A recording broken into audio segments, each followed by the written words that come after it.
Welcome back to Tater Talk, the podcast. I'm Rachel. And I'm Haley. And in today's episode, we're excited to talk with Haley Crumlin, another Haley. But Mhm. this one is our Senior Manager of Quality Customer Support. She has a rich background in commercial QA, and her journey began with an internship actually at Lamb Weston in the R&D group between her junior and senior years of college. And then she graduated from the Central Washington University with a double major in nutrition and food science, all while competing as a student athlete on the track team. So she has many talents. I feel like just after that first part, you have to like take a big breath because you're like, Yeah, exactly. but wait, there's There's more. wait, there's more. So Haley's professional path has been truly remarkable, specifically with Lamb Weston. So starting in R&D in 2005, as we mentioned with that internship, she transitioned to manufacturing in 2010, and then to corporate QA in 2016. So her expertise spans the like food service, international, and chain accounts. And she recently celebrated an incredible milestone of 20 years with Lamb Weston. So amazing shout out and big kudos to Haley. Yeah, and even more so, like she has 20 years herself, but her family Mhm. together has over 100 years of combined experience with us at Lamb Weston. Her mom and two sisters also work here, so really a whole family affair here at Lamb Weston, and we're just so lucky to have them all.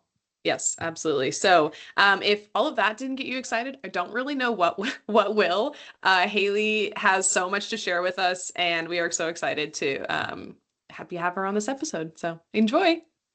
Well, thank you, Haley, for joining us today. We're super excited to have you on Tater Talk. I know we're going to talk all things quality, which, is the bread and butter of our product and everything that we care about. And so we'll start pretty broadly. And can you talk a little bit more about, there's quality control measures. What do we have in place to make sure we have consistency and safety of our products and everything that goes into that? Yeah, no problem. So really quality and consistency start like at the very root in the beginning with our seed. So we purchase only 100% certified disease-free seed. And so we're really starting with like a very great point. After that, our ag team does a fantastic job of just really owning that and continuing to carry that quality and consistency. And they're doing things such as taking tissue samples of the plant and really understanding like what our crop needs so that when those potatoes go into production, we already have like a very nice base to start from. So we have a lot of different programs built. And I mean, I could talk to you all day about all the amazing programs we have, but I think really when you're talking about quality and consistency before going into food safety, we talk about how we handle our product and how our crop looks, right? So there's just a lot of work that goes into those things. So some of the additional steps that go, we're just really monitoring and processing the data from multiple checks along the way. So what that looks like is our ag team knows exactly what's in each field. We know the quality that's in each field, and we know how to utilize that from a raw product utilization standpoint so that we can build out a robust production schedule and meet the finished specification for our customers. So really just having that understanding at the very start and being able to build our inputs and our throughput based on what that raw product coming into the plant looks like. Yeah, we were able to have some conversations earlier today about just like farm protocols and things like that. Mhm. And Haley and I always laugh. I guess there's like Haley Dugan and I always laugh. Yeah. I feel like this goes back to the very first episode we had. We had like Kim 1 and Kim 2, and now we have Haley 1 and Haley 2. But Yes. we always laugh is it's like we know that the potatoes is important, but you just when you're on this side of the business of like the marketing or sales side, you really don't realize how crucial like everything that goes into the actual potato is, and how if we're not just going to the grocery store obviously, but like we're not just like going to the grocery store and grabbing one of those types of potatoes. There's so much more thought and precision that goes into the potatoes that we have like from the very beginning.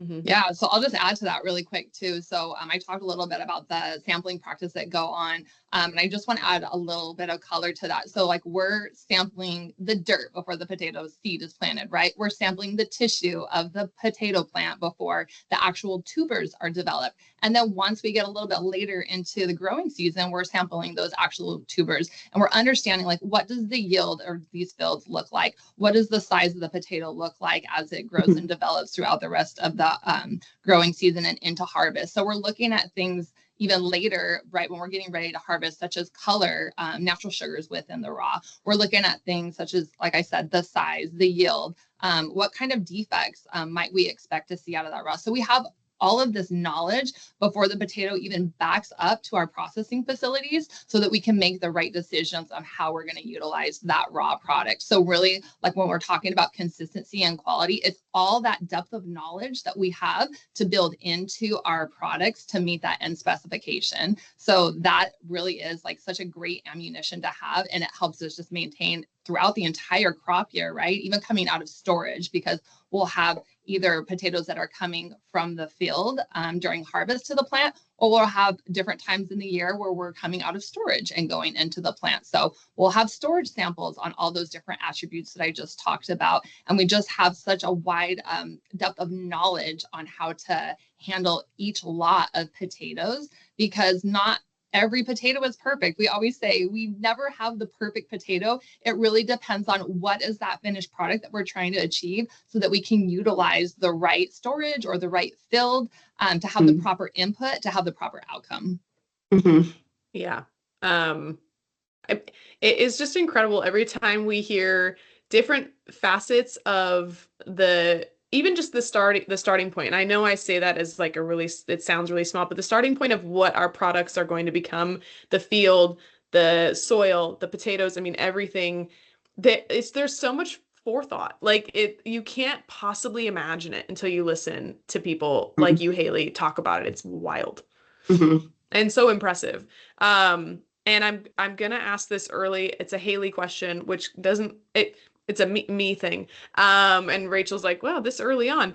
But it's just a question that when you were talking about it, it was like, okay, I kind of would like to know what this looks like. When you say we take tissues from the potato plant itself, what does that look like?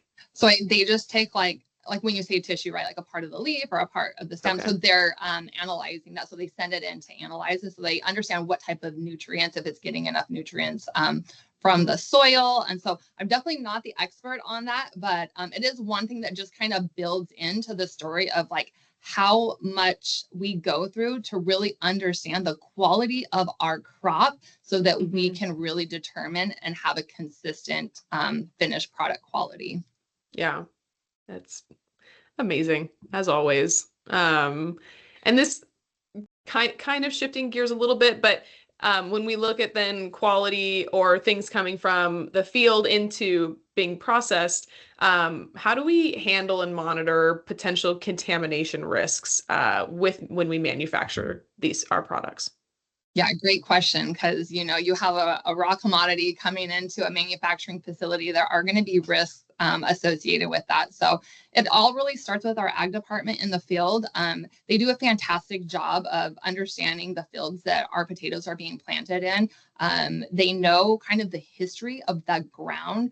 So, I mean, over here, we don't have to worry about it so much, but I know over like in the EU where, there's a lot of battles, they can have things such as grenades come up, like old grenades come up when they're digging potatoes. And so even just to that standpoint, right, like our ag department understands their field. They understand what the risks are in that field. And so coming into the plant, we already have knowledge of that, but they're mitigating from their side. And then when we're digging and bringing them into the plant, we rely on a couple of different mechanisms to really identify and mitigate any kind of raw material risk coming into the plant. So our raw product receiver is going to be the first one that's in contact with those potatoes as they come into the production facility. And so they're evaluating, is there a lot of field debris coming in with that, right? Are we getting stems? Are we getting corn cobs? That's documented. And then that's communicated to supervisors, right? So that we can have proper protocols in place to ensure that's eliminated early in production. Other foreign material contaminants might be a golf ball or something where you have some kids or, someone out in the fields just like hitting golf balls. And, you never know what you're going to find, pop cans. There's a lot of things that can come in, but for the most part, we rely heavily on technology to really identify and eliminate anything that might get past the field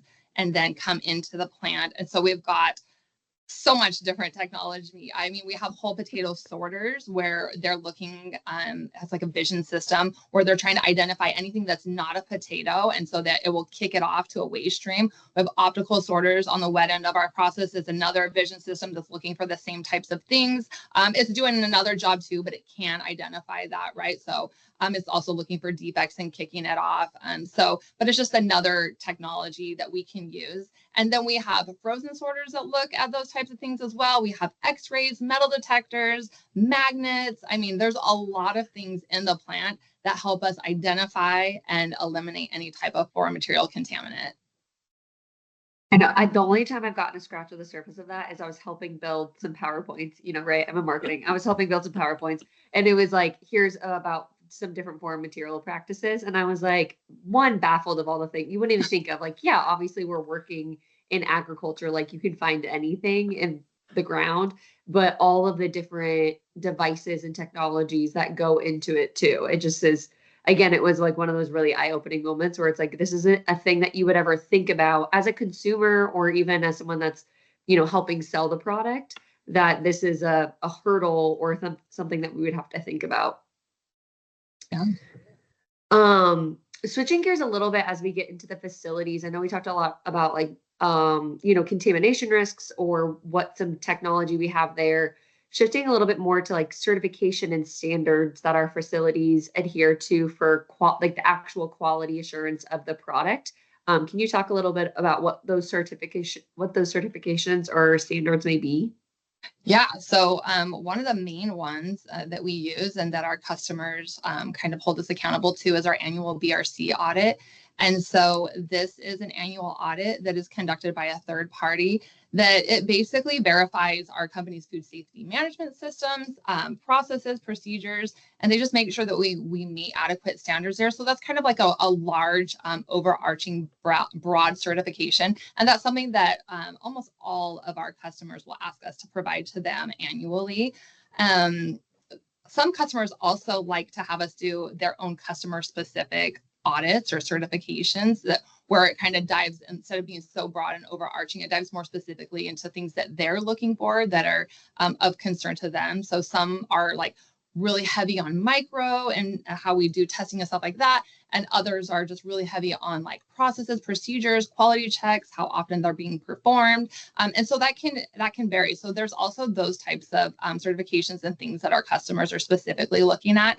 And then the other thing that I think is important is we have our own like KPIs that our plants are measured to just ensure food safety and quality consistency. And so these metrics are being captured on a continual basis. And it's really good feedback for us to measure against to see how we're performing. Something as simple as like how close to target are we running?